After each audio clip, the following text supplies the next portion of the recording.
त्याबद्दल सर्वप्रथम मनापासून आभार.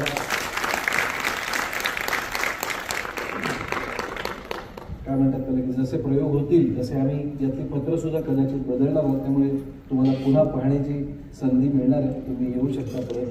पण तुम्हाला जर का हा आमचा प्रयत्न आवडला असेल तर तुमच्या आप्तेष्टांना मित्रमंडळींना जरूर जरूर कळवा. आणि बापूंना इतक्या चांगल्या पद्धतीने व्यक्त करणारे दोन दिग्गज कलाकार मला मिळाले आहेत, तर ही संगत अशीच कायम राहू अशी प्रार्थना आहे. संतोष शिंदे जे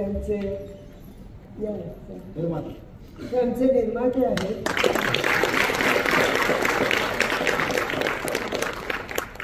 आणि अगदी एक शेवटची विनंती, तुम्हाला प्रयोग कसा वाटलाय, बापूंबद्दल तुम्हाला जर काही व्यक्त व्हायचं असेल, या कार्यक्रमाबद्दल आमच्याबद्दल काही व्यक्त व्हायचं असेल तर आम्ही एक वेगळा उपक्रम करून बघणार आहोत. तर आमच्या 11 बापूर्स आहे जे इंस्टाग्रामचं अकाउंट आहे, त्याच्यावर आम्ही एक पत्ता टाकणार आहोत. त्या पत्त्यावरती तुम्ही पत्र लिहून कळवा कसं वाटलं. आणि याचे पुढचे प्रयोग असणार आहेत ते म्हणजे आता पुण्याचा आपला पहिला प्रयोग आहे तो म्हणजे 5 तारखेला यशवंतराव दुपार 12:30 आणि रात्र 9:30 बालगृह. तर तुमचे जे कोणी नातेवाईक मित्रमंडळी पुण्यात असतील त्यांना जरूर सांगा पुण्याच्या प्रयोगाला यायला. थँक्यू.